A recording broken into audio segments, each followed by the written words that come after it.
Izrādās militārs projekts Rail Baltica, nu ko visiem sazvērniekiem atkal izrādījās taisnība. Lodzu pulkvedis Māris Tūtins, tikko Sorosistu festivālā Lampa, kas tagad notiek Cēsīs vēl šodien, pulkvedis Latvijas armijas paziņoja, ka Rail Baltica ir militārs projekts.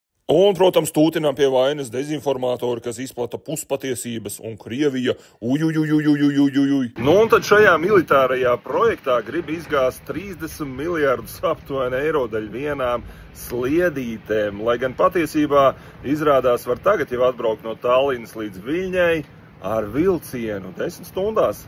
Rekurs, sen jau eksistē vilciens, izrādās Viļņa Tallina 39 eiro, lūdzu, braucam. Nu, un kā jau ierasts pēdējā laikā, arī šis te pulkvedis pelna nepilns 70 000 eiro gadā. Lūdzu, 69 800 eiro. Tātad 6 000 eiro mēnesī alga. Ai, Tūtin. Tādi mums te no realitātes atrautie pulkvedīši, manuprāt, ar tādām algām. Nu, ko viņiem liks, to viņi darīs tajā ārzemju visādos uzdevumos.